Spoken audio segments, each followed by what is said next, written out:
네, 여러분 반갑습니다. 밤 10시가 됐습니다. 밤 10시에도 라이브를 하고 있습니다. 오마이TV 박영식의 정치라이브, 저는 박영식이고요. 오늘 월요일에 마찬가지로 매주 함께 해주시는 두 분과 오늘도 함께 활기차게 열어보도록 하겠습니다. 김준혁 더불어민주당 의원, 김환 한겨레 21 기자와 이 시간 함께 하겠습니다. 어서 오십시오. 예, 반갑습니다. 안녕하세요.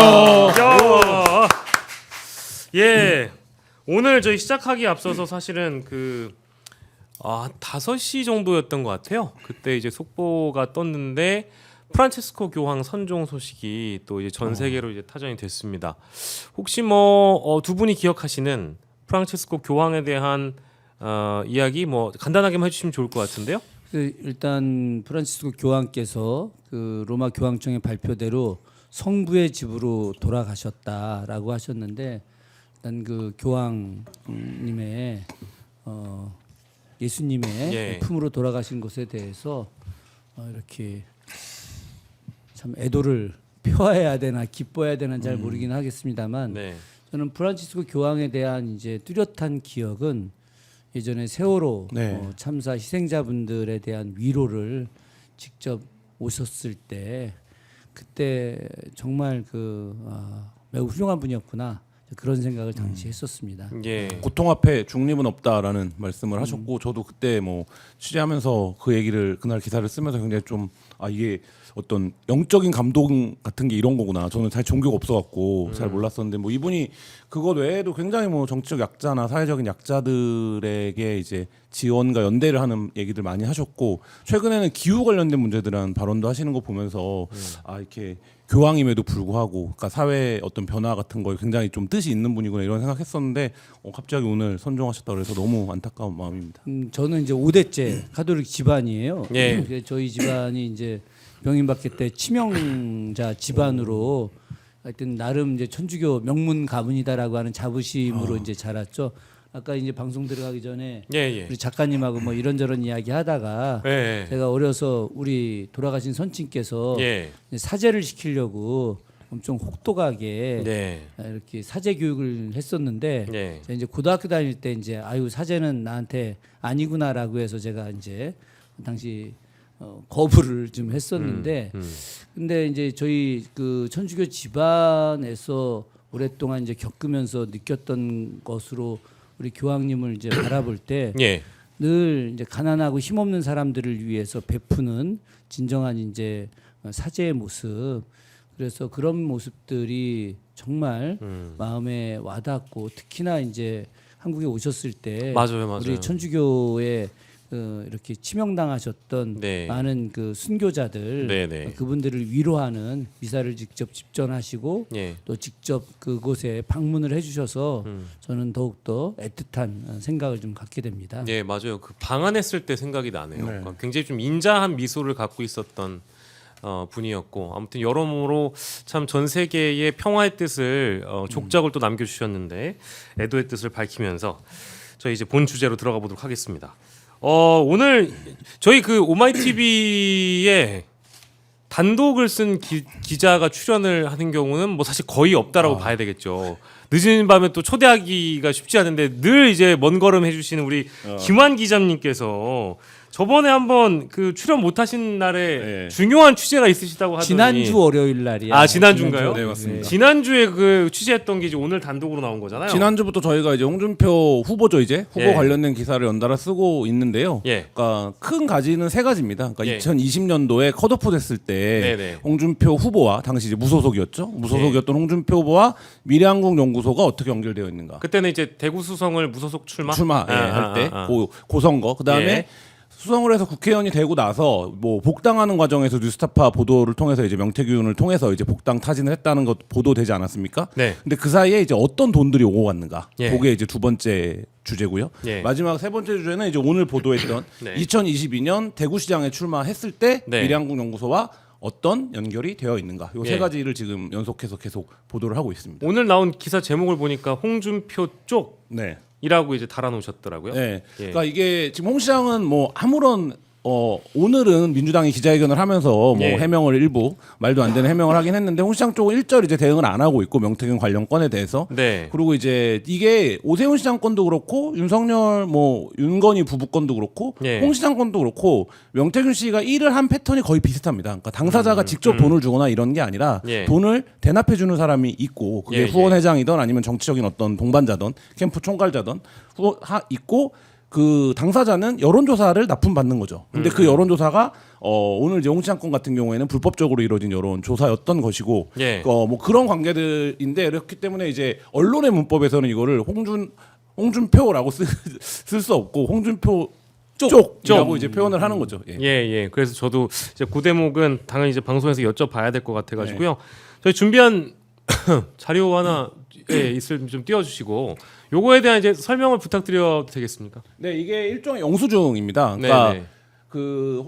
홍 후보가 무슨 컷오프가 되고 나서 여러 지역을 타진을 합니다. 뭐 예. 김해, 뭐 다음에 다른 뭐 그 TK 지역을 타진을 하는데 이때 이 뭐 국회의원님 계시니까 더 잘 알겠지만 이런 지역에 내가 출마했을 때 경쟁력이 있는지 없는지를 사실 확인하기가 쉽지 않잖아요. 쉽지 않죠. 예. 그 여론조사를 미래한국연구소가 시작합니다. 그래서 어느 지역에 나가는 게 적합하겠다라는 거를 이제 하는 여론조사를 여러 차례 공표 예. 비공표로 실시를 하는데 그 가운데 첫 번째 여론조사들을 시행하고 저 이제 날짜가 적혀 있죠. 예. 3월 21일 진행권은 미수로 깔려 있습니다. 그러니까 3월 21일에도 진행이 한 차례 됐다는 거죠. 예. 그다음에 3월 25일 날 진행된 거에 대한 청구를 같이 하는 첫 번째 영수증입니다. 예. 그리고 요거는 4월 9일인데 저기 보면 여론조사가 언제 실시됐습니까? 4월 5일, 6일 실시된 여론조사에 대해서 돈을 달라 이 영수증이고 그 위에 금액은 이제 미수로 또 깔려 있네요. 거고요. 요게 세 번째 영수증인데 4월 10일, 12일, 13일 여론조사가 실시된 거죠. 예. 요거에 대해서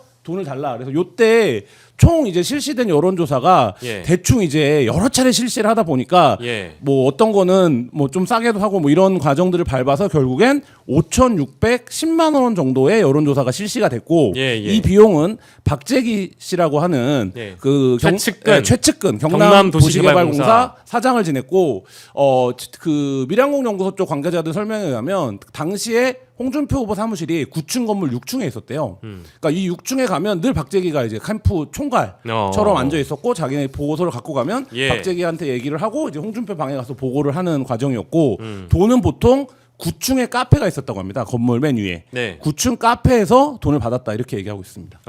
그러면은 이게 지금 이제 아마 많은 분들이 명태균 게이트가 터지고 나서 인물 중심으로 보면 뭐 오세훈, 홍준표, 특히 뭐 이준석 뭐 등등의 인물이 나오는데 이 오세훈 시장 관련 건과 홍준표 시장의 관련 이 사건은 대부분 동일한 구조를 띠고 있다라고 봐야 네. 되는 거겠죠. 그러니까 알려지지 않은 네네. 여론조사를 결과를 보고 받은 거고 네. 그 돈을 제3자가 낸 거죠. 근데 오세훈 시장은 그거 이제 후원회장 과거 후원회장을 역임했던 사람이 내준 거고 홍준표 시장은 이번 거 그러니까 2020년 선거의 경우에는 본인의 최측근이자 예.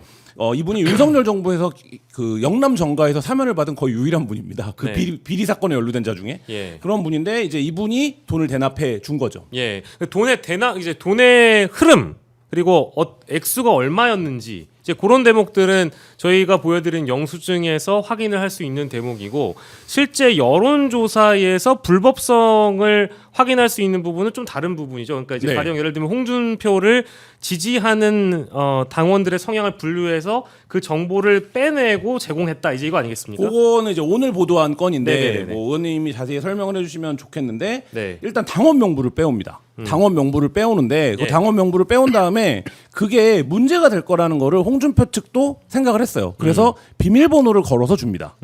비밀번호를 걸어서 준 당원 명부를 주고 이거를 갖고 작업을 해줄 수 있겠냐라고 의뢰를 하고 예. 그러니까 섞어서 하냐라고 물어봅니다. 네. 그러니까 이게 무슨 얘기냐면 홍준표 후보가 윤석열 후보한테 왜 졌습니까?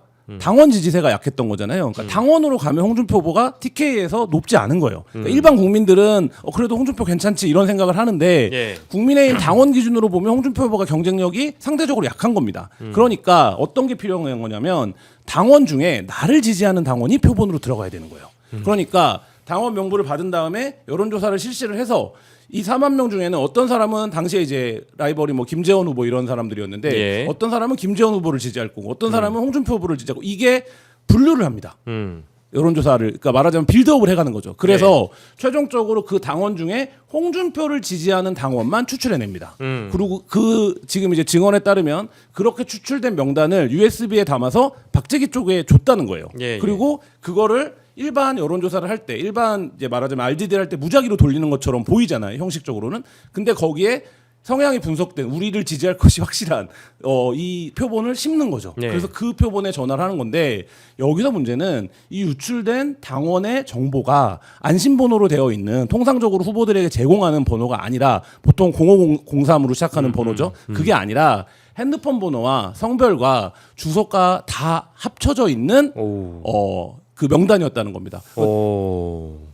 그게 그러니까 지금 딱 정리를 하면 지금 김한 기자가 2020년 당시에 이 대구 수성을 홍준표 무소속 후보의 선거 관련된 여론조사 대목 하나를 꼽아주셨고 그리고 두 번째는 이제 그 오늘 또 보도한 이건 이제 2022년 네, 대구시장 나갔을 때 당시에 당원 자신의 지지 성향을 띈 당원들의 정보를 제공을 했다라는 부분이잖아요. 이 두 가지의 대목은 뭐 이 정도쯤 나왔으면 저는 굉장히 뭐 이미 굉장히 상황이 심각하게 돌아간다라고 느껴야 될 텐데 이따 그 정치적으로 타격감이 전혀 없는 홍준표 후보에 대한 이야기 좀 따로 빼놓고 현직 의원으로서 보시기에 이 사태에 대한 심각성을 어느 정도로 인식하시는지요? 예. 간단하게 감옥 가야 될 일입니다. 아주 간단하게. 간단하게. 네. 불법 중에서도 아주 가장 큰 선거 불법입니다. 선거인단 명부 이전에 당원 명부를 볼 수가 없어요. 볼 수가 없죠. 불가능합니다. 네. 당원 명부는 중앙당하고 도당이 갖고 있고, 그래서 당원 명부를 후보자가 볼 수가 없습니다. 어떠한 방식이든지 그걸 볼 수가 없어요. 이게 법률로 정해져 있는데 정당법 24조입니다. 법원이 그러니까 당원 명부의 경우에 법원이 재판상 요구하는 경우 등을 제외하고는 열람을 강요할 수 없고 범죄 수사를 위한 조사에서도 법원 발부 영장이 있어야 열람이 가능합니다. 그러니까 저는 경선을 2번을 해봤는데 한 번은 2020년에 이제 그 2022년에 수원시장 경선 때 한 번 했었고 지난번 이제 총선 때 경선을 2번을 했었는데 이런 당원 명부를 어떻게 뭐 구할래야 구할 방법이 없고 얻을래야 얻을 방법도 없고 원칙적으로 불법이니까. 의원님한테 저도 한 가지 여쭤보고 싶은 게 있는데 예를 들면 22년도에 수원시장 경선을 했는데 상대 후보가 있었을 거 아닙니까? 같은 당의 상대 후보 경선 후보가 민주당 당원 명부를 입수를 해서 그 중에 4만 명을 입수를 해서 나를 지지하는 사람은 요 2만 명. 예를 들면 김준혁을 지지하는 사람은 2만 명 분류를 한 다음에 당내 경선 직전에 실시하는 여론조사에 나를 지지하는 표본만 넣어서 여론조사를 돌려서 이기는 결과가 나오면 선거에 어떤 영향을 미치게 됩니까? 구체적 현장에서는? 뭐 게임도 안 되게 지는 거죠. 그건 뭐 말할 것도 없는 거죠. 뭐 실제로다가 그런 일들이 뭐 이게 저희 지역에서는 뭐 벌어지지 않았기 때문에 실제로 뭐 경선이라고 하는 것 자체가 굉장히 깔끔하고 또 깨끗하게 정리가 됐기 때문에 저희들은 뭐 그런 문제가 전혀 없었는데. 근데 아마 지금 질문의 요지는 그 여론조사를 받아서 어떻게 활용하느냐의 문제를 그렇죠. 뭐 그런데 이제 일단 기본적으로 원칙적으로 당원 명부를 구할 방법이 없기 때문에 이거는 우리들은 이런 생각을 해본 적이 없는데 지금 이 당원 명단을 갖다가 구해서 일단 미래한국연구소에 줬다라고 하는 거 일단 이 당원 명부를 어떻게 구했는지 먼저 좀 찾아야 될 것 같고요. 이거는 불법이야. 그러니까 기본적으로 중앙당이든 아니면 도당 그 경북 도당이든 아니면 대구시당이든 이곳에서 대구시당이 되겠죠. 대구시당에서 누군가 당직자가 고의적으로 당원 명부를 갖다가 USB로 빼돌렸다. 근데 제가 알고 있는 상식으로는 당원 명단을 갖다가 이렇게 뺀다고 했을 때 민주당 안에서는 그런 일이 있지도 않지만은 반드시 기록에 남습니다. 반드시 기록에 남기 때문에 그 기록은 중앙당까지 바로 USB로 뺐다라고 한다면 그 순간 바로 기록에 남습니다. 그렇기 때문에 이 특별한 일, 그러니까 가령 도당위원장이 어떤 일을 하기 위해서 그 컴퓨터를 열람을 하게 하는 경우가 있습니다. 이건 공식적으로다가 그럼 열람을 하게 되면 그 열람이 몇 월 며칠 몇 시에 열람을 했다. 그 열람한 이유는 뭐다. 명확하게 다 기록이 되어 있거든요. 그런데 불법을 하게 되면 그 열람은 분명히 했는데 열람 이유가 아마 안 적혀 있을 겁니다. 이걸 갖다 아마 교묘하게 어떤 방식이든지 거짓으로 만들었을 테고 그걸 갖다가 이제 누군가에게 주었다라고 하는 것이죠. 이거는 기본적으로 불법이기 때문에 이건 준 사람, 받은 사람 모두 다 감옥 가야 될 일이고 예. 여기에 더해서 그 자료를 가지고 고의적으로 여론조사 왜곡을 위해서 자료를 돌렸다. 지금 이 현재 상태는 우리 김한 기자님 기사를 제가 오늘 꼼꼼하게 읽어봤고 아예 우리 선임 비서관이 한겨레 21 사갖고 왔어요. 아예. 사갖고 와가지고 그 친구 김한 선배님 제가 너무 존경합니다 이러면서 우리 전직 YTN 기자 출신인데 네. 아, 그래요? 네, 그래서 이제 갖고 와서 그것도 보고 이제 저기 한겨레 21 들어가서 제가 검색해서 다 읽어보고 왔는데 예. 그 내용을 봤을 때 그 명태균 특유의 전법이에요. 네, 명태균만의 노하우. 맞습니다. 그걸 그대로 쓴 거예요. 네. 그대로 써서 이제 그 홍준표 시장이 원래 그 국회의원 이제 나가려고 하다 다른 지역에서 예. 컷오프 됐거든. 컷오프 네. 돼서 이제 수성을을 갖다 선택을 하는 과정에서 여기서도 또 무소속으로 나와서 안 되면 안 되니까 고도의 작전을 쓴 건데 이 자체는 홍준표 대구시장 전 대구시장의 허락 없이 했다 있을 수 없는 일입니다. 그러니까 저희가 취재한 바에 따르면 2020년 이 여론조사의 경우에는 직접 보고하는 걸 목격한 사람이 있습니다. 같이 갔던 예를 들면 김태열 밀양공 소장이 내가 목격했다. 이건 검찰에도 진술이 되어 있는 내용이고 예. 그렇기 때문에 이 2020년 여론조사는 당사자에게 직접 보고가 확인이 되는 거죠. 예. 그리고 2020년 이 건도 이건 명태균이 계속해서 나왔던 강혜경 씨의 진술을 통해서 예. 어떻게 하면은 여론 조사 왜곡을 하는지 예. 이걸 갖다 드러났는데 이건 아주 그냥 명확하게 네. 그 상태 그대로예요. 그렇기 때문에 예. 홍준표 전 대구시장이 총선과 또 지난 지방선거에서 대구시장 선거 이건 명확하게 그 불법을 선거를 한 것이다. 그러면 쉽게 한번 정리해 보고 싶은데 이제 이거는 뭐 너무 뭐랄까 당연한 질문이 될 수도 있고 당연한 대답을 들으려고 하는 것처럼 들리실 수도 있겠습니다만 이 여론조사를 어쨌든 이런 식으로 만약에 조작을 했다라고 하면 유리한 샘플을 만들어 가지고 돌리고 그것을 어떤 식으로든 나에게 유리하게 활용한 후보 측이 있다라고 하면 그 사람들은 결국 유리한 결과를 통해서 당선의 목적으로 이걸 써먹는 거잖아요. 그렇죠. 당내 경선을 통과하거나 네. 당선되기 위한 목적으로 써먹는 네. 거라면 제가 이렇게 질문 드리고 싶어요. 그러면 만약에 이걸 하지 않았다고 해서 홍준표 시장이 당선이 안 됐을까요? 어떻게 보십니까? 그거는 의미는 없는 얘기죠. 왜냐하면 그죠? 그 네. 행위가 이미 기수가 그러니까 일어난 네, 거기 네, 때문에 네, 네. 그 행위를 통해서 제가 아까 들었던 질문의 취지도 그건데 어떤 두 후보가 박빙인데 네, 사전 네, 여론조사에서 우리가 유리한 표본을 써서 이건 게임도 안 되는 예, 거예요. 5% 10% 이기는 결과를 만들어내요. 예, 예. 그러면 누가 나가야 더 경쟁력이 있는 거야? 이거가 기울어지잖아요. 완전 기울어진 판이 되는 거니까. 예, 그 자체로 이거는 선거를 흔히 민주주의 제도의 꽃이라고 얘기를 합니다. 그거는 뭐냐면 대의제를 관철시킬 수 있는 유일한 정치적 행위, 시민적 수단이 선거밖에 없기 때문인데 그래서 선거 관련된 범죄를 빨리 처분하고 무겁게 처분하는 거거든요. 근데 이거는 이 제도의 근간 자체를 사실 흔드는 행위인 아니 거죠. 여기서 섞었다라고 하는 표현이 되게 네. 무서운 말입니다. 섞었다라고 하는 것은 예. 홍준표를 지지하는 당원들을 이미 추출해낸 거잖아요. 추출해냈고 그 사람들을 그 안에 집어 넣어버렸기 때문에 예. 이미 홍준표를 지지하는 사람들은 준비가 다 돼 있는 거예요. 그렇죠.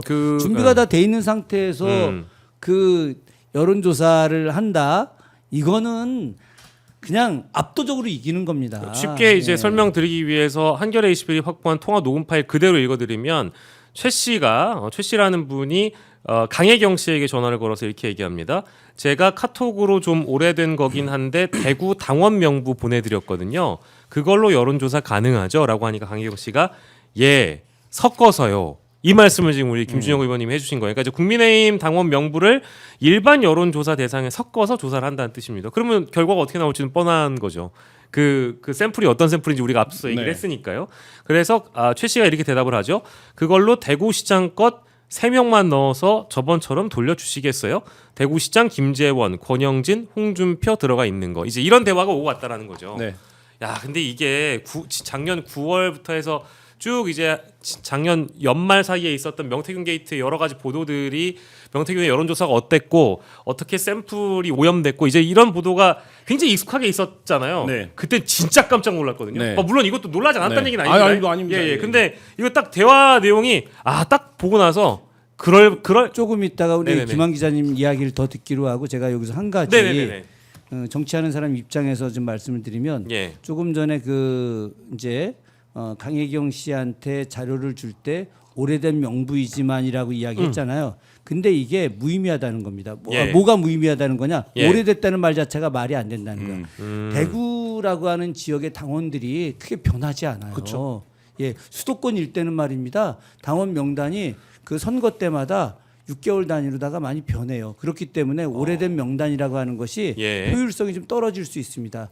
그러나 대구 같은 경우는 예. 이 당원이 크게 바뀌지가 않아요. 그렇기 때문에 2년 전 명부라 하더라도 예. 그것이 지금 명단하고 크게 오류가 별로 없어요. 많이 차이 나봐야 한 10% 정도 차이 날 수 있다고 생각을 하죠. 네네. 그렇기 때문에 이 나중에 이제 홍준표 쪽에서는 분명히 그 문제 제기를 할 겁니다. 아니 오래됐다고 한 거라 실제 아무 쓸모가 없는 내용이라고 하는 궤변을 또 늘어놓을 거란 말입니다. 네네. 만약에 이제 한다면 뭐 난 홍준표 시장 아니 뭐 그 TV 토론에서도 난 괜찮아 뭐 이런 식으로 네. 뭐 상관없어라고 이야기하지만 속으로 엄청 좀 쫄아했거든요. 그래서 온갖 변명거리를 내놓고 그것을 오래된 당원 명단이다라고 해서 오래된을 굉장히 강조할 거라고 생각을 하는데 네. 그것이 다른 수도 서울 경기 지역과 달리 이 TK 지역에서는 거의 무의미하다. 그리고 이제 지금 말씀하신 게 첫 번째고요. 두 번째로 약간 보강을 하면 이런 거죠. 네. 4만 개의 명부가 넘어가고 그중에 한 8천 명 출연했다는 거거든요. 홍준표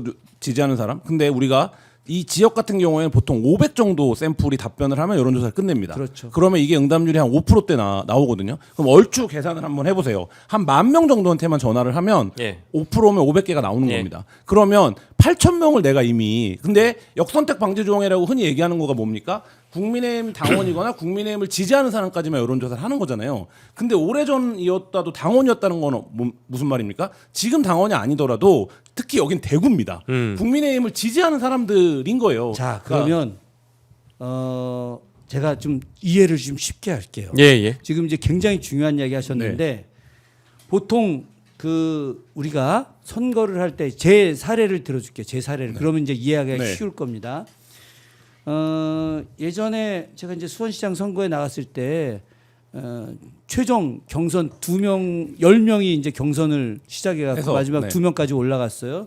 그래서 2명이 경선을 했습니다. 경선을 했는데 당원 50대 여론조사 50이에요. 근데 여론조사 50이 수원시가 125만 명입니다. 네. 근데 그 여론조사가 몇 명 여론조사 한 걸로다가 결정이 났을까요? 몇 명 했어요? 몇 명이 응답을 해서 그걸로 했을까요? 125만 명의 수원시 예. 민을 지금 말씀 주셨고 그렇죠. 몇 명 그때 샘플로 했느냐? 5만 개를 돌렸는데 예. 그 중에 응답한 사람이 300명이 안 됐어요. 어머, 그래요? 그 300명이 안 된 내용을 가지고 거기서 퍼센트가 돼가지고 제가 당시에 인지도가 부족해서 밀렸거든요. 예, 예. 그러니까 지금 말씀하신 대로 8,000명이 네. 8,000명이 홍준표 시장을 지지하는 사람 8,000명이 있어. 그 사람들이 대기 명단에 들어가 있어. 그러면 이 사람들이 최종 여론조사 아무리 광역시라 하더라도 대구하고 수원하고 인구 차이가 이렇게 아주 많이 나지 많이 안 않습니다. 나죠. 네. 그러면은 이거 받는 사람은 한 5천 정도 되는 거예요. 근데 이미 홍준표 시장에 된 사람이 8천이 대기를 하고 있는 거야. 지지 성향을 갖고 있는 그렇지. 사람들이 대기하고 있으면 전화가 오면 득달같이 받아갖고 찍었다. 그럼 어떻게 되겠습니까? 아. 그러니까 이게 여론조사든 당원이든 그렇게 대기하고 있으면은 명단을 갖고 대기하고 있으면은 예. 그거는 압도적으로 이길 수밖에 없는 거다. 제가 그 보도한 건도 있고 저희가 이제 지난 9월 중순부터 명태균 관련된 여론조사들을 뭐 앉아갖고 저희가 뭐 여론조사 전문가도 아니니까 처음엔 보기 엄청 힘들고 이게 로데이터가 뭔지도 모르고 이런 과정을 거치면서 말씀하신 것처럼 명태균이 쓰는 기술들이 있습니다. 어떤 기술들. 아 이거는 뭐 우리 이제 보면 얘기를 하는데 저는 무슨 얘기를 하려고 하냐면 큰 틀에서 보면 홍 시장을 위해서는 거의 모든 기술을 다 써줬다. 그래요. 네. 그러니까 오세훈 시장도 이렇게는 안 해줬거든요. 오세훈 시장도 제가 보기에는 이렇게는 안 해줬는데 홍 시장 무슨 얘기냐면 여론조사 횟수, 범위, 표본, 그다음에 그 여론조사가 미치는 효과, 강도 이런 거를 왜냐면 그 대구는 사실 김재원, 권영진, 홍준표 중에 누가 되더라도 나가면 되는 데예요. 네. 그러니까 본선은 사실 의미가 없어요. 경선이 제일 경선이 중요한 거예요. 서울은 좀 달라요. 서울은 경선 때 후보를 막 만들어 놔도 사실 나가서 해봐야 아는 거잖아요. 근데 대구는 아니거든요. 네. 그럼 이 경선이 엄청 치열한데 여기서 그거를 받아갖고 표본을 세탁해갖고 그걸로 홍준표 시장과 관련해서만 이렇게 여론조사 횟수를 다양하게 해주고 예. 이 과정 자체가 보면 그 명태균 씨가 그 자기 본인 페이스북에 그렇게 썼잖아요. 홍준표 귀엽다. 이렇게 썼잖아요. 네. 저는 최근에 요 자료들을 들여다보면서 이 명태균 씨의 마음도 이해는 간다. 네. 야, 너 이게 뭐 그 우리가 영화 신세계에서 보는 황정민이 눈 뜨면서 너 감당할 수 있겠냐 이렇게 물어보는 것 같은 뭐 그런 심정가. 물론 본인이 지금 적극적으로 홍준표 후보 얘기를 하고 있지는 않습니다. 그렇죠. 다만 예. 너 이거 감당할 수 있겠냐 이런 예. 어떤 뉘앙스가 느껴졌다 이런 생각도 좀 해봤습니다. 아니 네. 지금 이제 그 말씀하신 내용들을 이제 들으면서 저는 제 과거의 그 정치적 행위에 대한 복귀가 좀 이루어지는 거예요. 그 경선 때. 예. 근데 지금 그 경선 때 과정을 다시 복귀를 해보면은 예. 홍준표와 명태균의 관계는 이건 특수한 관계를 넘어선 겁니다. 그렇죠. 예, 지금 이 명태균이라는 사람이 홍준표를 만들어 준 거예요. 그냥 이거는 이런 엄청난 인물이 홍준표를 전 시장을 만들어 준 거라고 전 확신합니다. 그리고 잘 알지만 여의도에서 대구 수성을이 어떤 데입니까? 대구의 강남 같은데요. 그렇죠. 네, 그렇기 때문에 수성을에서 홍준표가 아무리 전국적 인지도가 있다고 하더라도 대구 수성을에서 당시에 그 국민의힘 후보를 꺾는다는 건 이변 같은 일입니다. 사실 그때 홍준표는 정치 생명 다 끝났다고 했어요. 왜 하필 수성을에 나가냐? 대구에서도 제일 그 국민의힘 그 조직세가 센. 예. 근데 그 선거도 이긴 거 아닙니까 홍준표가? 근데 그 이기는 과정이 빌드업이 어떻게 돼가는 겁니까? 여론조사 미래한국연구소 여론조사가 나올 때마다 홍준표가 경쟁력이 있는 거예요.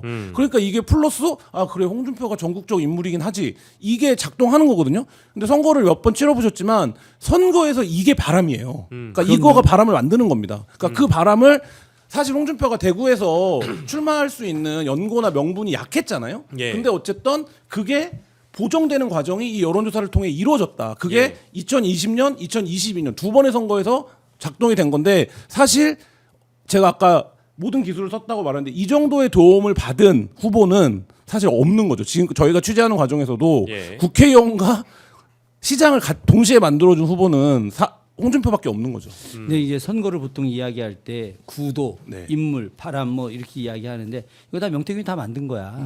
지금 홍준표는 명태균이 다 만들었다고 해도 과언이 아닙니다. 지금 홍준표 전 대구시장이 국내임 경선에서 상당히 유리한 지점으로 이제 김문수를 치고 올라가는데 저는 이 악재를 어떻게 극복할지 좀 굉장히 지금 그 이렇게 좀 궁금합니다 이게. 예. 예. 보도 내용과 관련돼서는 어느 정도 충실히 다 반영이 된 것 같습니다만 일단은 홍준표 귀엽다라는 그 페이스북은 제 기억으로는 어제 올라왔을 네. 거예요. 어제 그게 토론회가 끝나고 아마 올라왔던 그러니까 B조 네. 국민의힘 B조 경선이 끝나고 올라온 거라서 아까 말씀하신 그런 대목과 뭐 여러 가지 연결된 네. 명태균의 심정이 담겨 있는 홍준표 귀엽다일 수 있는데 오늘 또 올라온 거 보니까 이거는 이제 2022년에 보궐선거 앞두고 비용이 오갔던 네. 사례 있죠. 이미 저희 정치라이브에서 다룬 바 있습니다. 그 내용이 이 박재기 씨를 통해서 당시에 이 미래한국연구소 측의 강혜경 씨하고 그리고 김태열 전 소장이 5천만 원씩 각각 이제 네. 수령을 했다라는 부분 아니겠어요? 이제 그 대목에 대한 부분을 해명을 하느라고 명태균 씨가 또 이제 페이스북에 올렸는데 이렇게 얘기를 하네요. 김태열이 박재기 사장한테 받은 5천만 원 수표는 김태열 카드빚 갚았고 이거 뭐 주장입니다. 박재기 사장 후보에게 받은 5천만 원 수표는 강혜경이 썼다. 1억 원 차용증 확인하고 수표는 조회하면 다 나온다.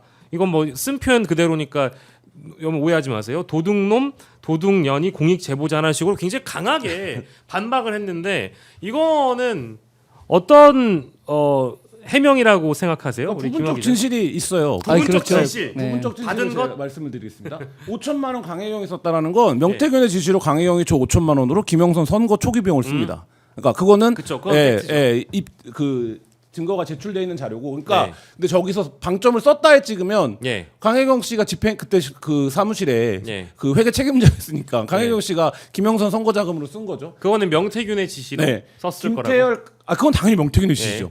김태열 카드빚은 뭐 저거는 전표를 봐야 되는 문제긴 한데 저 5천만 원은 미래한국연구소의 운영비로 로 쓰여지거든요. 네. 미래한국연구소의 운영비라는 건 어떤 겁니까? 당시 미래한국연구소 소장이나 예를 들면 부소장이었던 사람들이 쓰는 인건비나 예. 이런 게 미래한국연구소의 자금인 거잖아요. 예. 그러니까 명태균 씨가 지금 얘기하고 있는 건 박재기로부터 5천만 원씩 2번이 넘어왔다는 사실을 인정하고 예. 그거를 각각 김태월과 강혜경이 썼다라고 얘기를 하는 건데 예. 이거는 굉장히 치졸한 물타기 같은 거죠. 왜냐하면 지금 쟁점은 돈을 줄 이유가 없는 박재기가 왜 왜 돈을 줬냐. 1억을 줬냐라는 거예요. 이 부분에 대해서 명태균 씨가 처음에는 빌려온 거라고 했어요.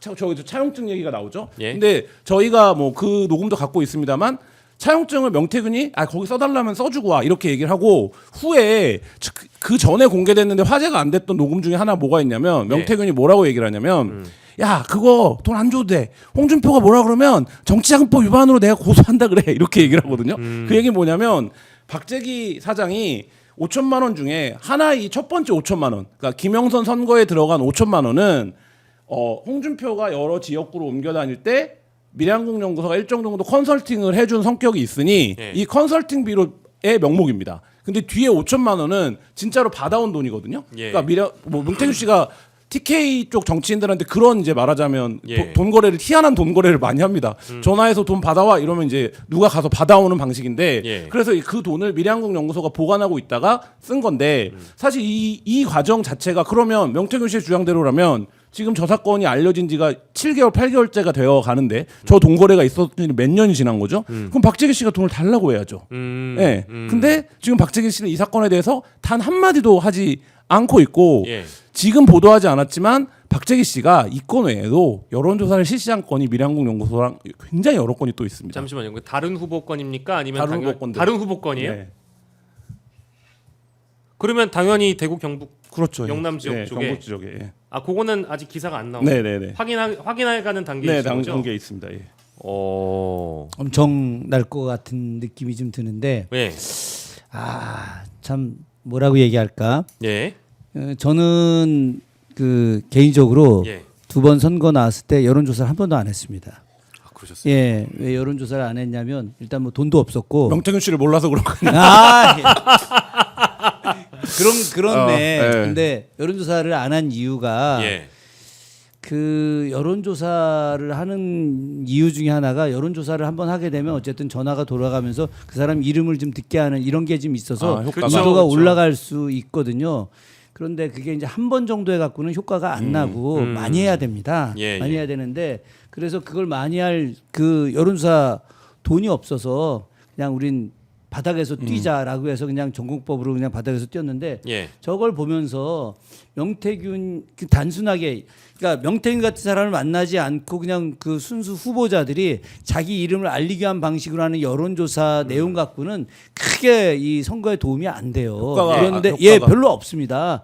근데 저처럼 아예 전문가를 동원해서 그 지지하는 사람들을 찾아내는 딱 이걸 하는 경우는 이건 진짜 고수들이 하는 방식이고 아마 이번에 수많은 여론조사 전문가들이 아마 배운 게 많이 있을 거예요.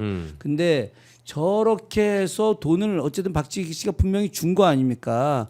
분명히 준 건데 저 돈에 대해서 명태균이 지금 계속해서 뭐 이게 어디다 썼다 자기는 전혀 관계없다 이렇게 이야기하는 것이 예. 손바닥으로 하늘을 가리는 근데 거하고 명태균 똑같은 씨의 거예요. 명태균 씨의 저 해명이 반복되는 과정이 이런 건데 이런 거 아닙니까? 나는 미래한국연구소 몰라. 그거 나한테 왜 물어봐? 근데 돈 문제가 나오잖아요. 돈을 다 알아요. 그리고 근데 그 돈은 그러면 그 다음에 어떻게 해명하냐? 그거 내가 쓴 거 아니잖아. 이렇게 해명해요. 예. 물론 본인이 쓴 거는 아니죠. 미래한국연구소를 통해서 여론조사를 한다든지 집행이 된 거니까. 그러니까 예. 그 두 가지 패턴에서 왔다 갔다 하거든요. 해명들이 지금 네. 거의 일관되게. 오세훈 씨 할 때도 뭐라 그랬습니까? 그 돈 내가 받았어요? 이렇게 해명을 하는 거거든요. 당연히 그거는 회계로 받은 거죠. 예. 그러면서 지금 뭐라고 얘기를 하냐면 그러면 그거 회계 책임자가 받은 거 아니에요? 이렇게 얘기를 하는 거예요. 예. 그러니까 이거는 조그마한 회사를 운영하거나 아니면 조직을 운영해 본 사람이면 당연히 아는 내용인 거잖아요. 근데 이제 지금 저런 해명들을 계속 하고 있는 거고 예. 지금 저거 외에도 예를 들면 김영선 너 공천시켜줄게 받았던 돈들로 재판을 받고 있는 거 아닙니까? 예. 그러면 그 돈도 사실 그러면 검찰이 기소할 때 지금 명태균 씨 해명대로라면 김태열 소장이나 강혜경 공익적부자 강혜경 씨를 기소했어야 되는데 검찰이 돌아가는 걸 다 들어보고 자금 흐름을 봐보니 아 이건 명태균이 받은 거네라고 판단을 내렸던 거고 예. 제가 방송 중반쯤 온 것 같은데 이 얘기를 꼭 하고 싶은데 예. 취재 기자가 이 내용을 알았잖아요. 검찰이 이 내용을 알까요, 모를까요? 당연히 알죠. 당연히 알지. 알고 있죠. 예를 들면 당원 명부를 준 최용훈 씨 같은 경우에는 10월달에 참고인 조사를 받았습니다. 지난해 10월달. 작년 10월이요? 예. 그런데 어떤 조치가 있었습니까? 오세훈 시장 관련돼서 자금 흐름이 다 나온 게 언론에 나온 게 11월, 12월 무렵입니다. 작년.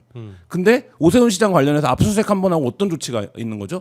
홍준표 시장 관련한 정보도 엇비슷한 시간에 검찰이 확인했습니다. 왜냐하면 이 자료는 강혜경 씨가 이미 제출했던 자료들이 이미 다 들어있었던 거니까. 그런데 지금 검찰이 홍준표 관련된 사건을 어떻게 지휘했습니까?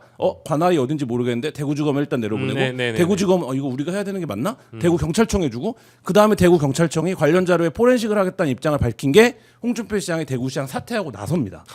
그러면 이 7개월, 8개월 동안 이 중차대한 동거래 흐름과 통화 녹음을 입증해야 되는 이 관계에서 주요한 자리에 포스트에 있는 정치인들한테 다 시간을 검찰이 벌어준 거 아닙니까? 저는 홍준표 후보가 어제 여론조사 나와서 그렇게 당당하게 얘기할 수 있었던 이유는 뭐냐면 그 7개월의 학습 효과라고 봅니다. 아 이거 안 했잖아요 여태까지. 근데 내가 지금 대선 후보인데 하겠어? 여론조사 감히 나를. 여론조사 1위 2위 하는데 이걸 갑자기 하면 그때부터 프레임이 걸리죠. 이거 정치 탄압이지.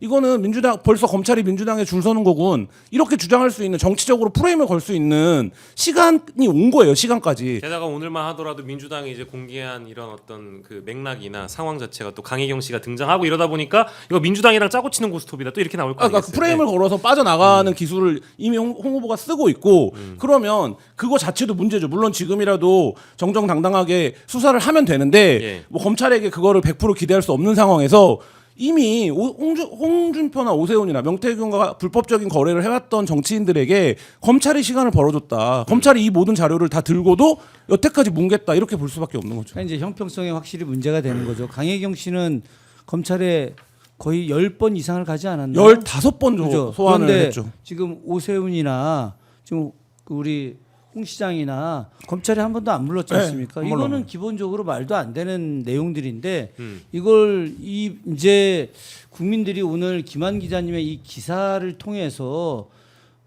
엄청난 이제 진실에 조금씩 더 접근해 나가는 것이고 예. 그 과정에서 검찰이 얼마나 국민의힘에 있는 유력 대선 주자라고 불렸던 사람들에 대해서 네.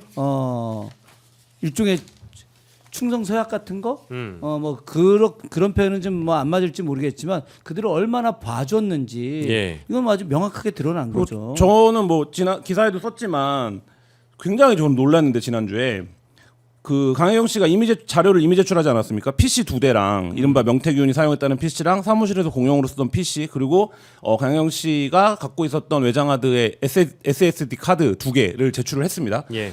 당연히 강혜경 씨나 변호인단은 이게 다 디지털 포렌식이 돼서 검찰이 자료를 확보하고 있을 거라고 생각을 했어요.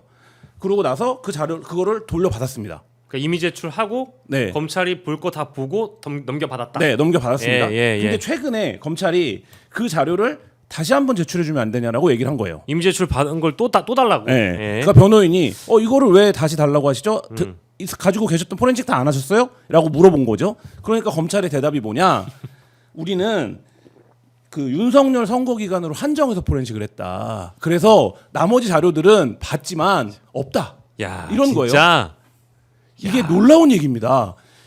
만약에 야, 진짜. 영장을 쳐서 김영선 명태균의 정치자금법 위반 사건에서 영장을 쳐서 제출을 받은 거라고 하면 영장에 기재된 부분만 포렌식을 했다는 게 이해는 됩니다. 한계가 있으니까. 네, 이해는 됩니다. 그래도 통상적으로 다죠. 왜냐하면 이런 네. 정도의 규모의 사건이면. 근데 그게 아니라 자기네 그만큼 했다는 거. 그럼 이건 뭡니까? 처음부터 검찰이 사건을 이거를 명태균, 김영선 요 금전관계로 묶자. 여기까지만 하자라고 각을 잡지 않았으면 이렇게 했을 리가 없고 그러면 왜 이제 와서 다시 자료 제출을 받아서 포렌식을 다 해놓으려고 하냐를 생각해 보면 이건 어차피 50일이 지나면 특검으로 넘어가게 됩니다. 당연하지. 그러면 특검이 와서 검찰한테 자료 좀 봅시다 할 거 아닙니까? 근데 만약에 없어 자료가. 근데 없어. 그럼 니네 제출받은 자료도 왜 다 포렌식 안 해놨냐? 그거 이미 제출이 다 포렌식 할 수 있었던 건데.라고 하면 검찰이 할 말이 없지 않습니까? 그러면 직무유기가 되는 거죠. 예, 뽀록이 나지 않습니까? 수사를 안 하려고 했던 게 그죠. 지금 그 상황입니다. 이 수사가. 그래서 다시 넘겨줬다는 건가요? 아니 지금 그래서 포렌식을 하고 있는 거고 그 과정이 뉴스타파가 공개했던 PC 포렌식을 하겠다라고 하는 과정이 당연히 그 PC도 검찰이 다 포렌식을 했었을 거라고 생각을 했는데 예. 검찰이 들여다보고 필요한 부분만 지금 갖고 예. 있고 더 놀라운 얘기 하나 해드릴까요? 또 있어요? 명태균 황금폰 하지 않습니까? 네. 지금 어느 재판 어느 기록에도 명태균 황금폰이 증거로 제출되어 있지 않습니다. 그건 심각한 아니 그러니까 일인데? 명태균 관련된 케이스에 재판에도 그 재판은 창원지법에서 하고 있는 거잖아요. 기소된 피고인들 해당 재판에 황금폰이 증거 내역으로 제출된 게 없다고요? 네. 그러면 어떻게 되는 거야? 그 변호인단이 아직 확인을 못 하고 있어요. 그러니까 이 증거로 제출했으면 변호인단이 증거 목록을 받아보고 그 증거 목록에 대한 열람을 요구할 수 있지 않습니까? 그러니까 상대가 제출한 검찰이 수사에 제출한 증거가 있으면 그걸 당연히 변호인단이 열람을 요구를 하거나 할 수 있는데 그게 지금 증거 목록에 첨부가 되어 있지 않습니다. 아직. 아니 황금폰 한 게 그 황금폰 확보했다고 했잖아요. 확보했죠. 근데 포렌식을 왜 없어요? 했겠죠. 왜 갖고 없어요? 있겠죠. 그런데 그 안에 너무나 엄청난 것들이 담겨 있기 때문에 검찰이 의도적으로 숨기고 증거로다가 제출하지 않아서 재판부가 증거 인정을 안 한 상태인 그러니까 거지. 증거 지금. 재판주의니까 그게 증거로 안 들어와 있으니까 그건 일단 지금 이 재판에 영향을 미치지 않는 거죠. 그리고 당연하지. 변호인단은 열람을 해볼 수가 없는 거죠. 왜냐하면 이거를 기소한 검찰이 그거를 증거로 제출하지 않았으니까. 근데 이미 그 폰에서 일부 내용이 언론에 보도되기도 하고 못도 하고 우리는 다 그 폰의 윤곽을 알고 있잖아요. 일부를. 네. 근데 그렇게 그 중요한 폰이 지금 막상 진행되고 있는 형사재판에서는 증거 채택이 되지 않았다. 그러면은 재판부 입장에서는 증거로 제출되지 않았기 때문에 성립이 안 그것을- 되면. 그렇지. 그러면은 이거는 야. 뭐 죄를 갖다 물을 수 없는 황당한 일이 벌어지게 되는 거고 지금 하여튼 검찰 야. 입장에서는 제가 판단할 때 엄청나게 지금 긴장하고 있을 거예요. 아니 근데 저는 그러면 지금 이 상황이 이렇게 되기까지 검찰 스스로 이랬을 가능성은 없잖아요.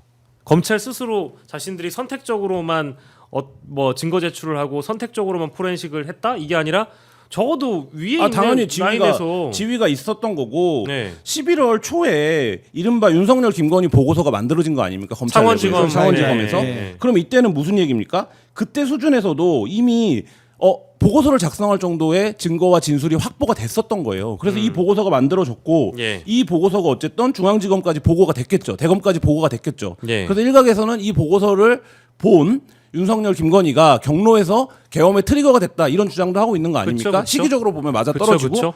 자 그러면 이때 그래서 저희 기사에도 나오는데 하루는 그 강혜경 국장과 변호인단이 김건희 관련 진술을 하려고 준비를 해갔답니다. 준비를 했대요. 이번에 소환이 가면 김건희 관련 진술을 합시다. 이렇게 됐겠죠. 그래서 김건희 관련 오늘 진술을 하겠다라고 했더니 검사가 그건 제가 담당이 아니라서 저한테 안 하시면 안 돼요. 이렇게 했다라는 겁니다. 근데 변호인이 아니 형사사건, 네, 형사사건 입회를 수도 없이 해봤지만 이 정도 규모의 형사사건에서 주요 증인이자 자료 제공자이자가 그리고 뭐 어쨌든 공익제보자로 활동하고 있는데 형사 관련된 진술을 하겠다는데 진술 자체를 안 들어주겠다는 건 뭡니까? 조서에 기재를 안 남기겠다는 거잖아요. 그런 상황으로 중간에 소환 조사가 이루어졌다 이런 내용입니다. 와. 다 뭐 검찰 해체만이 답이고 야. 그 검사들은 감옥 가야지. 아니 이거는 그렇죠. 지금 상황이 굉장히 그 수사에서 직권을 갖다가 아예 남용의 어떤 방식들 이것도 일종의 직권을 남용한 거라고도 할 수 있고 직무 유기를 한 것 두 가지 다 해당이 되는 건데 예.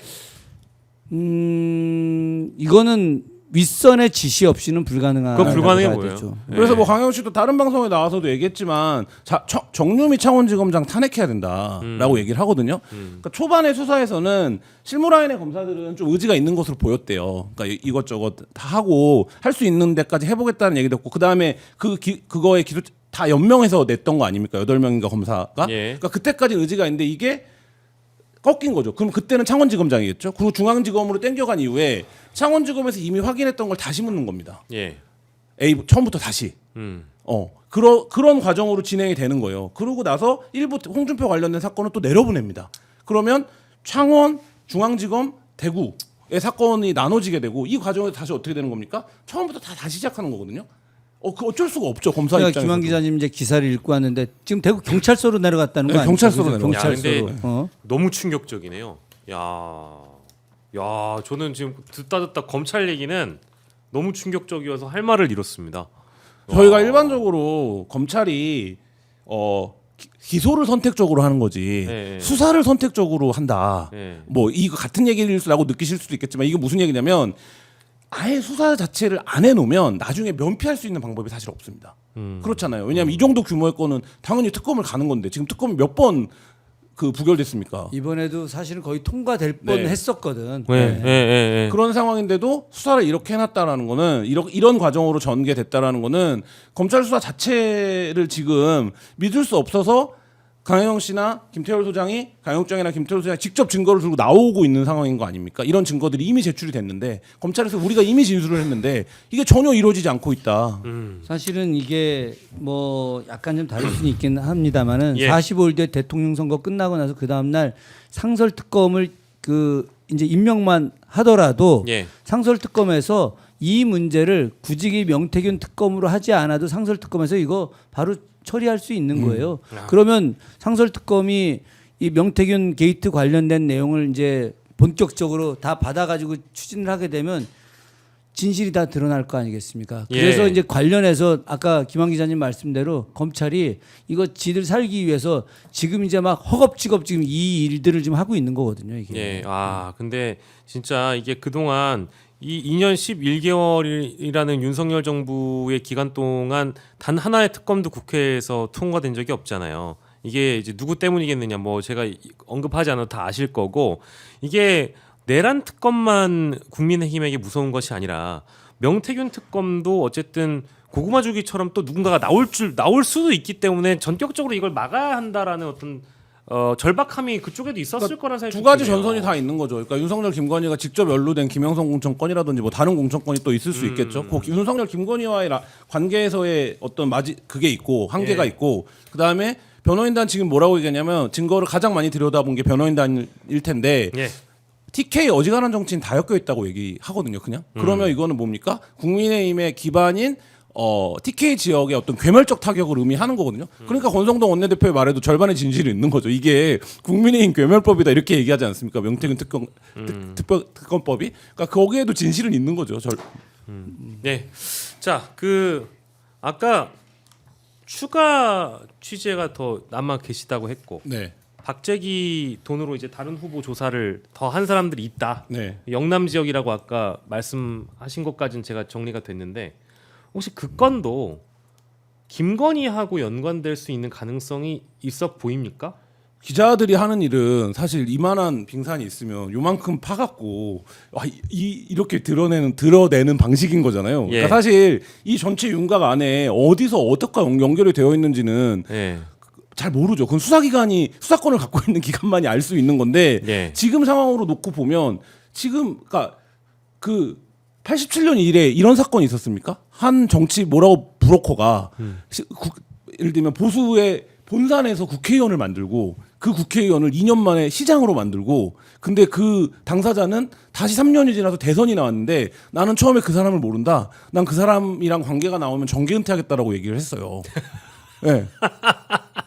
그리고 사진 나오고 네. 영상 나오고 그리고 심지어 그렇게 반응하는데 이 브로커는 귀엽네 이렇게 지금 대응하고 있는 상황이에요. 그러니까 저는 이게 약간 그러니까 취재를 하는 입장에서도 현실 감각이 없어지는 사건이에요. 이 사건이. 아니 그리고 저는 이렇게 아까 제가 오늘자인가요? 그 올린 명태균 페이스북 있잖아요. 네. 뭐 심지어 굉장히 험한 말을 쓰면서 네. 뭐 도둑놈, 네. 도둑년 이런 얘기를 하면서 그거를 이제 공익 제보자가 아니라는 식으로 이제 이런 메시지를 내는데 사실 이 사람 지금 보석 받아가지고 나온 거잖아요. 네. 이런 거 원래 변호사들이 하지 말라 그러거든요. 말라 그러죠.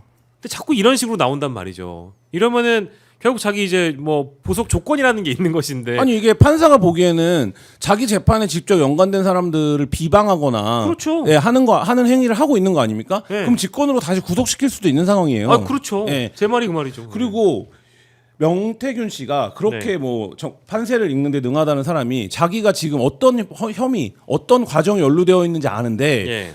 보석으로 나와서 유일하게 지금 하고 있는 게 뭐냐면 예. 자기 사건에 증거를 제출한 사람들만 공격하고 있어요. 근데 저는 이게 두 가지 의미가 있다고 봅니다. 예. 하나는 내 사건이 지금 검찰에서 어떻게 처리되고 있는지를 알고 있는 거죠. 그렇기 때문에 이 사람들이 제출한 증거에서 일정 정도의 금액 사용 부분만 무력화시키면 지금 검찰에서 하는 수사는 내가 어느 정도 방어 가능하겠다 이런 판단을 하고 있는 게 아닌가. 그러니까 첫 번째 제가 하는 추정이고 두 번째는 지금 선거 국면에 들어갔지 않았습니까? 예. 선거 국면에 들어갔으니까 본인이 이 국면에서의 자신감이 사실 있는 게 아닌가. 그러니까 내가 이때는 정치인들이 어떻게 움직이는지 잘 알지. 아, 예. 그래서 귀엽다라고 했구나. 예, 예. 그러니까 그런 게 복합적으로 좀 깔려 있는 게 아닌가라는 생각을 해봤습니다. 예. 난 지금 근데 요 이야기는 좀 한마디 하고 싶은데 네. 최근에 이제 요 유튜브계에 많이 스타로 떠오르는 변호사 중 한 명이 이병철 변호사라고 심우정 고발하고 지기현 판사 고발하고 한 이병철 변호사가 지난번에 한 방송에서 예. 자기가 지금까지 수많은 사람을 만나봤는데 그 중에 최고가 명태균이다 이렇게 이야기한 게 있었습니다. 그러면서 뭐 어마어마하다 뭐 예. 막 이런 얘기했는데 예. 명태균이라는 사람의 그런 총명기가 있는 건 이제 사실이겠죠, 그죠? 예. 또 나름 대담하고 뭐 예지력도 있고 거기서 그 이병철 변호사가 명태균의 예지력에 대해서 또 이야기하더라고요. 그래서 저도 명태균에 대해서 굉장히 흥미가 있어서 예. 명태균을 좀 들여다봤는데 예. 그런데 사람이 하나 그 정확히 알아야 될 건 뭐냐면은 예. 그 아주 뛰어난 사람들이 남의 문제는 백발백중으로 맞출 수가 있는데 자기 문제에 대해서는 허부적대는 경우가 굉장히 많이 있습니다. 네, 맞죠. 예.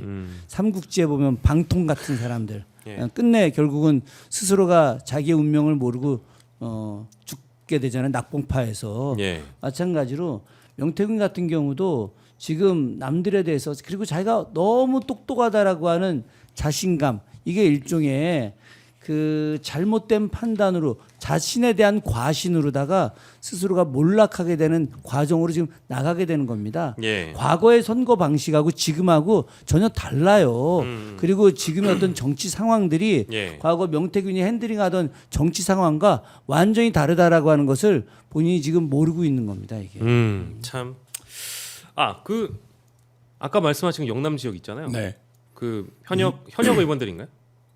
아니 뭐 광역자치단체장들도 있고 예. 뭐 근데 지금 이 사건에서 뭐 대통령 나왔죠, 서울시장 나왔죠, 그다음에 국민의힘 지금 뭐 여론조사 1위 후보 나왔는데 예. 그 밑에 레벨이 나오면 사람들이 지금 녹취를 공개해도 뭐 그래 저런 녹취가 또 있지 뭐 이런 상황이라서 예. 사실 좀 애매하긴 한데 예. 근데 이게 이 상황 자체가 한국 사회의 퇴행이에요. 그러니까 과거 같으면 하나하나가 다 뒤집어져야 되는 사건인데 지금 그렇게 안 가잖아요. 홍 후보의 태도를 보십시오. 나 좀 뭐 기스난다고 내가 이거 대선 후보 안 되겠어? 이런 태도잖아요. 네. 그러니까 저는 이 태도로 어떻게 국정을 맡습니까? 예전 같았으면 스스로가 다 물러나고 네.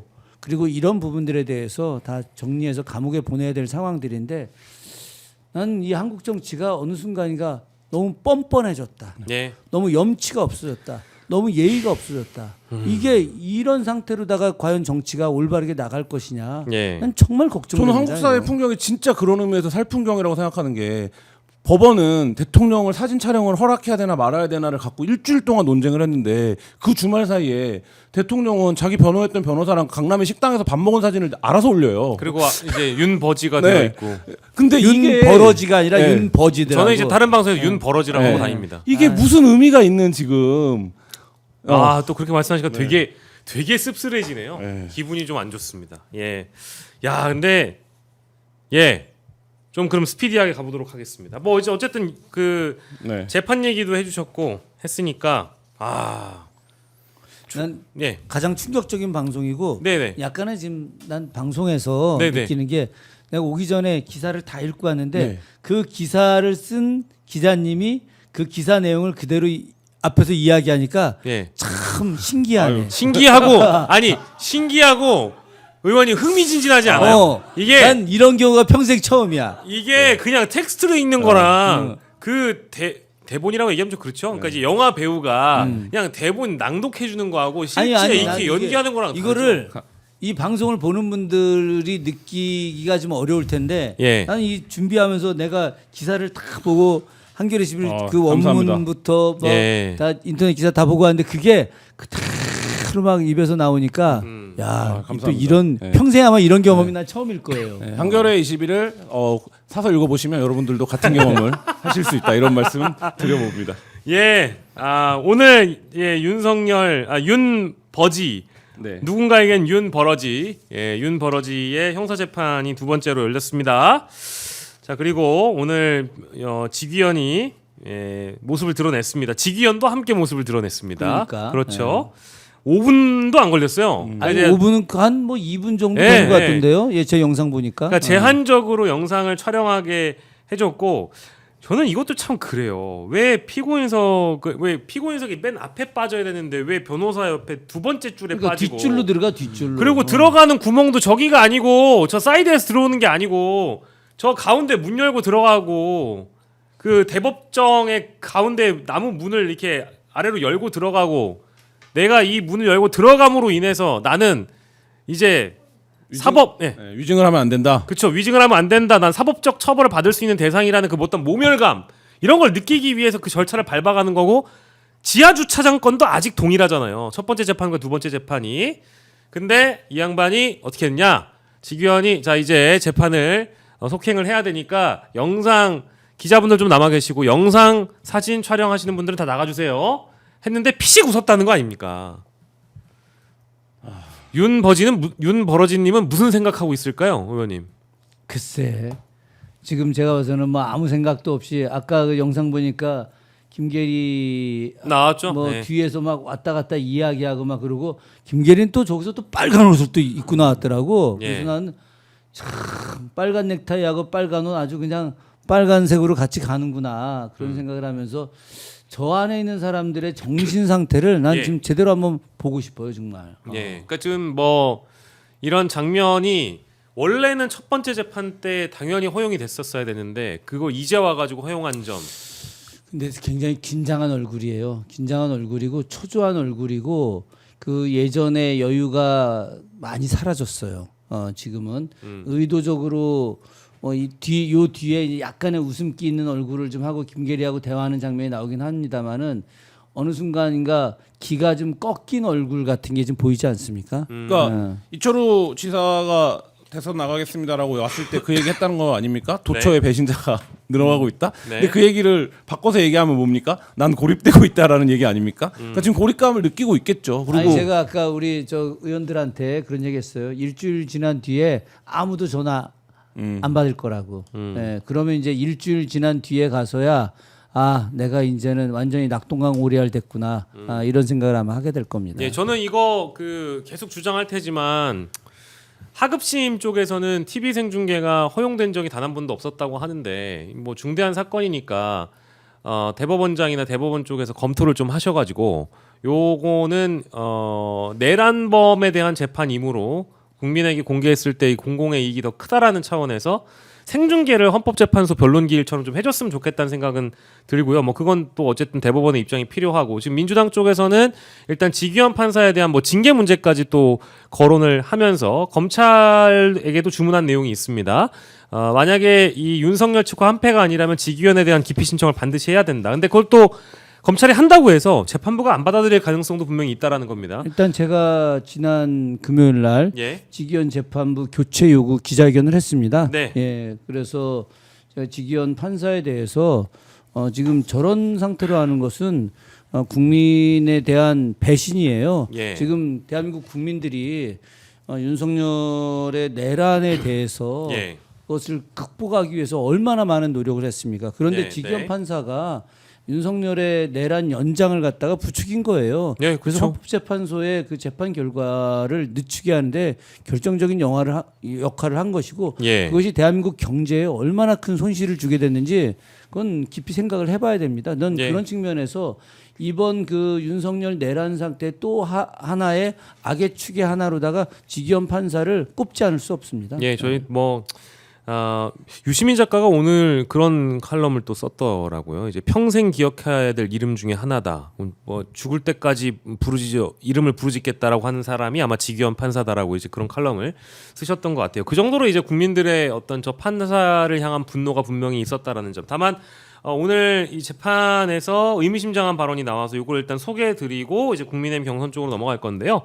윤석열 면전에서 저는 사람에게 충성하지 않는다라고 한 사람이 있습니다. 바로 김영기 육군 특수전사령부 1특전 대대장의 발언인데요. 제가 군 생활을 23년 하면서 바뀌지 않는 건 국가와 국민을 지키는 것.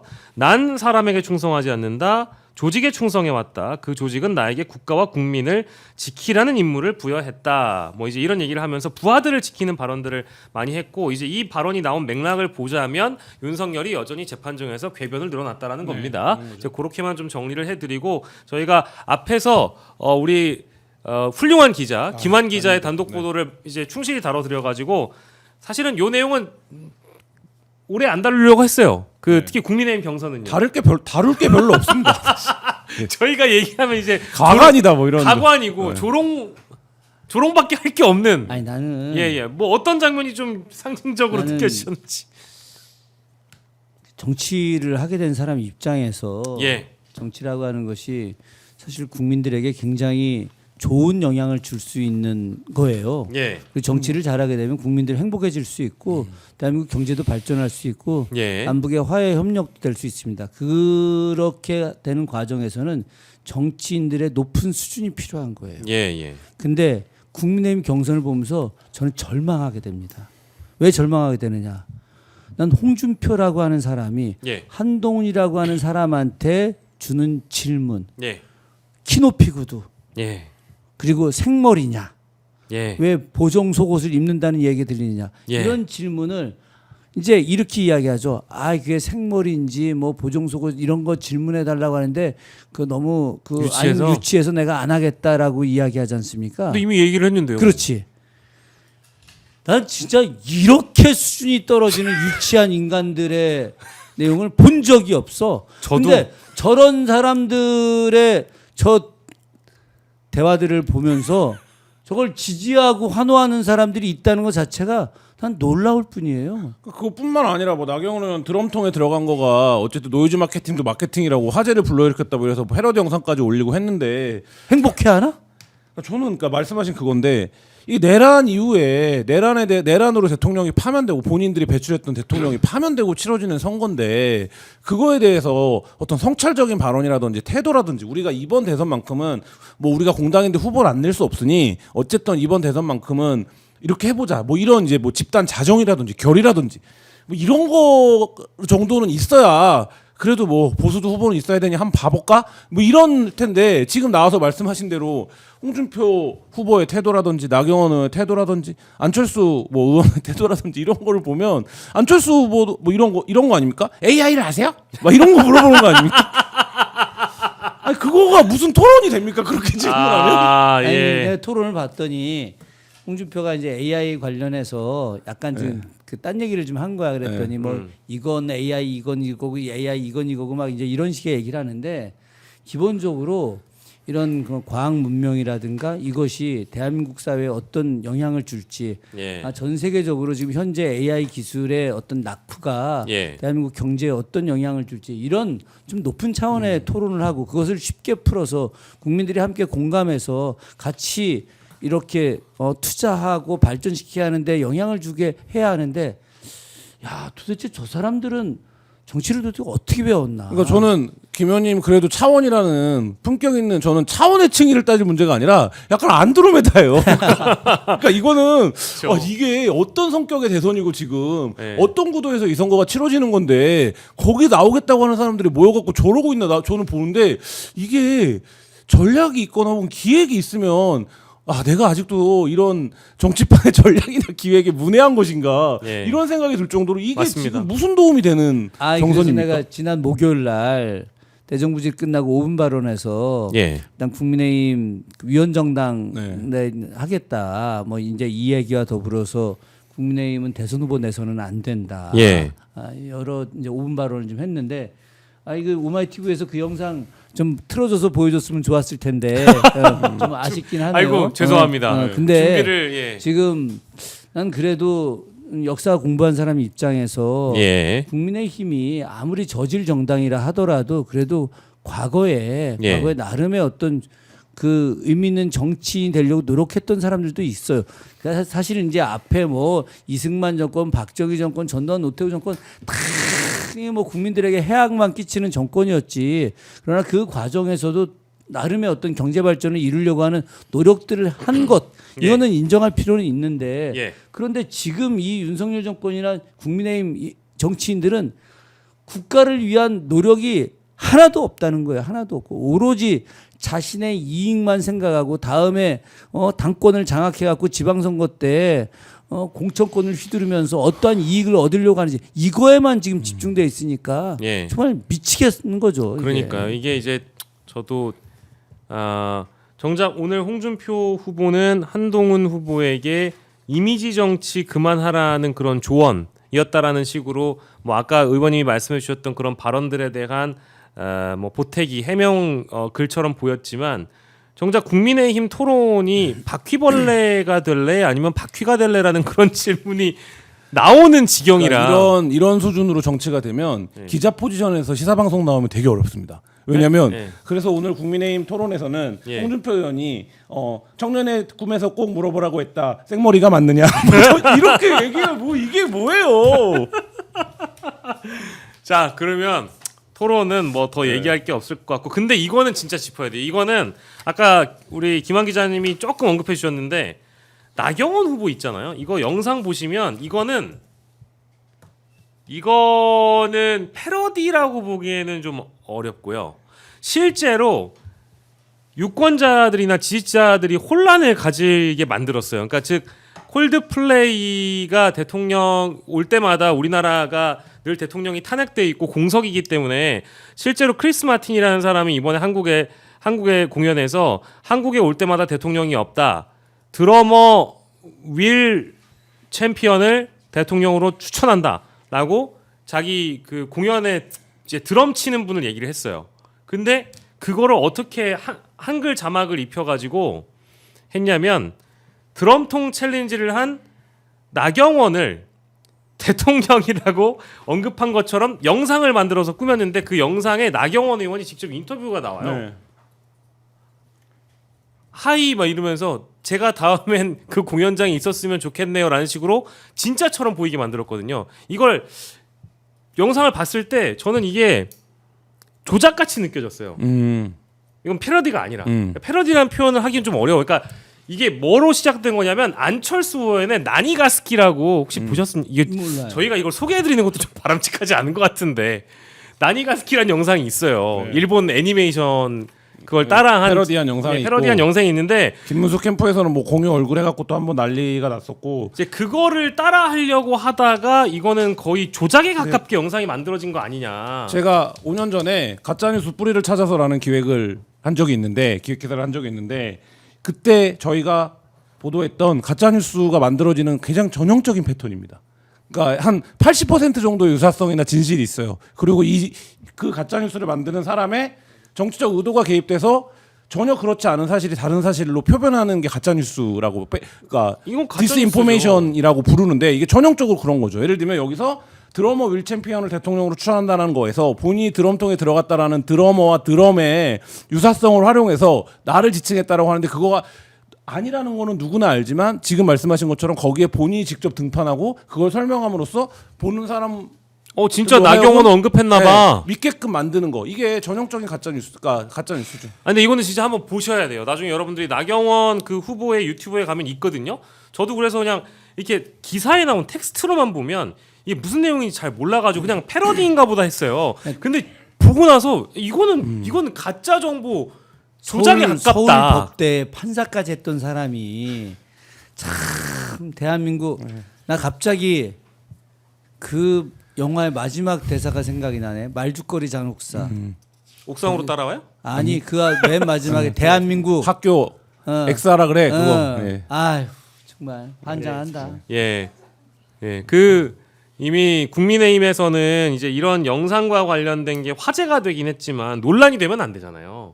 그러니까 이제 이런 거는 조심해야 될 필요가 있다라고 보고 이게 뭐 외국 사람 그러니까 크리스 마틴이나 콜드플레이가 이제 외국인들이라서 그렇지 만약에 한국에서 벌어진 일을 가지고 이런 식으로 이제 만약에 영상을 만들었다고 하면 이거는 이제 법에 저촉될 수도 있다라는 대목을 말씀드리고요.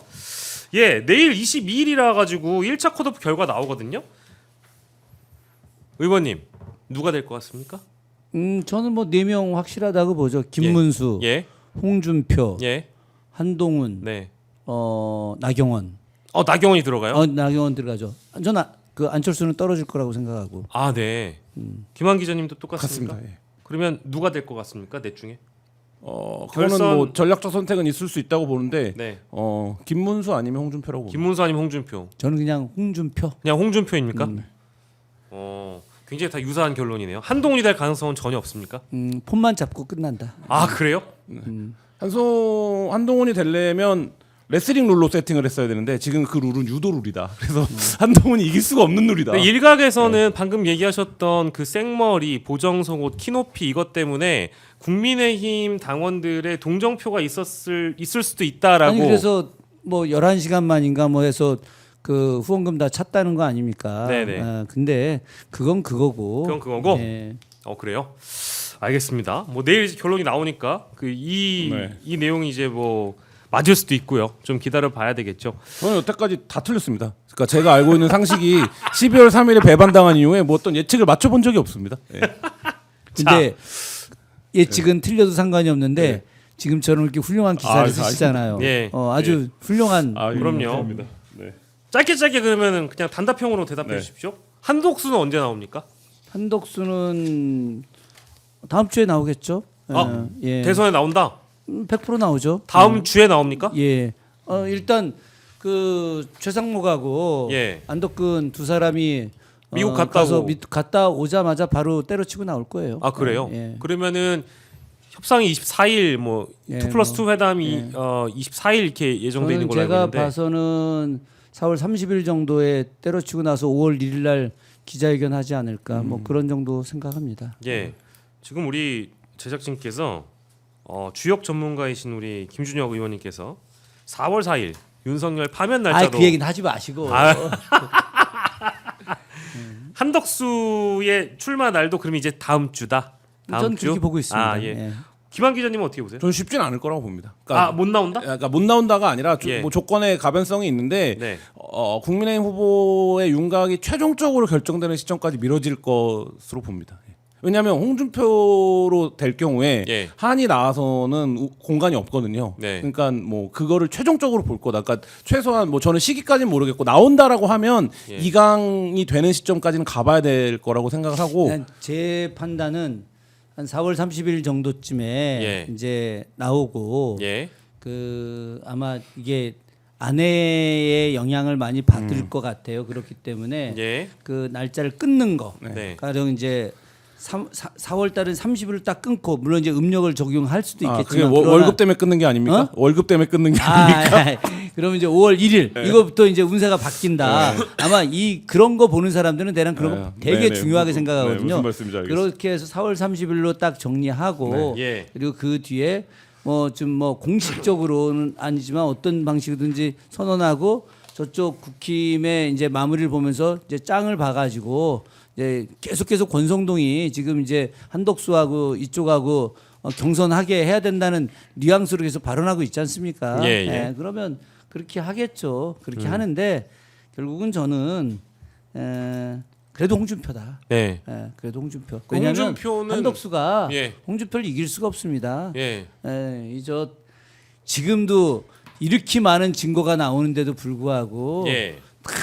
뭐 쌩까고 있는 사람을 어떻게 네. 이기겠습니까? 저도 동일한 예상을 합니다만은 홍준표가 만약에 이번 대선에서 실패하더라도 더 이제 생명력 있게 생존력 있게 남아서 당권도 차지하고 당 대표도 하고 지방선거 공천도 하고 하려고 할 거 아니겠어요? 근데 감옥 가죠 그 사이에. 네. 그러면 제 전제가 무너진 건데 네. 홍준표가 본선 후보가 되면 한덕수가 이미 나와 있는 상황이란 말이에요. 근데 그 둘의 단일화는 사실상 어렵잖아요. 홍준표가 해줄 이유가 없지 않습니까? 한덕수와의 단일화를? 미쳤어요? 그러니까요. 네. 그러면 한덕수는 어떻게 되는 겁니까? 한덕수는 새 되는 거죠. 새 되는 건가요? 네. 그럴까요? 아니 근데 만약에 지금 한덕수를 추대하려는 움직임이 굉장히 본격화된 지 오래됐으니까 현역 의원들 중에는 홍준표가 당대표가 되면 당권을 잡고 실제 정치적으로 보복할 가능성이 매우 높잖아요. 근데 이제 이게 그 권성동이 얼마 전까지만 하더라도 예. 이제 윤석열의 오다를 받아서 뭔가를 하려고 했지 않습니까? 그런데 예. 제가 앞서도 말씀드렸지만 일주일 지나면은 이제 윤석열의 전화를 받는 사람이 없게 된다. 네네. 근데 오늘 이제 한덕수 관련해서 그 이렇게 선대본부 구성된다는 사람들 명단이 나왔는데 예. 뭐 손학규부터 시작해서 고건 전 총리, 예, 뭐 김만복. 어제 용사들 예, 맞습니다. 또 뭐 김만복 전 국정원장은 선글라스 많이 끼고 다니기 때문에 앞을 잘 못 봐요. 예. 아, 예.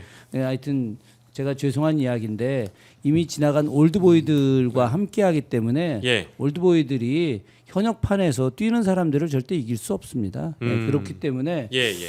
그 경선을 만약에 하게 된다면은 이제 뭐 이 TK 쪽에 있는 사람들이 예. 이제 뭐 난리를 쳐서 뭔가 경선하는 방식을 할 수 있겠지만 아직까지 뭐 그것까지 계산을 하지는 제가 않았는데 저는 한덕수는 이번에 굉장히 큰 어려움에 처할 것이다. 예. 그렇게 봅니다. 알겠습니다. 예, 오늘 저희가 시간을 좀 더 많이 써가지고 두 분 길게 좀 모셨고요. 훌륭한 취재해주신 우리 김한 아니, 기자님 네. 너무너무 감사드리고 저희로서는 큰 자부심을 느낍니다. 아유 아닙니다. 감사드리고 우리 김준혁 민주당 의원께서도 고생해 주셨습니다. 월요일 4월 21일 정치 라이브였고요. 저희는 내일 밤 10시에 다시 돌아오도록 하겠습니다. 끝까지 시청해 주신 여러분들 대단히 감사드리고 두 분 고생하셨습니다. 예, 감사합니다.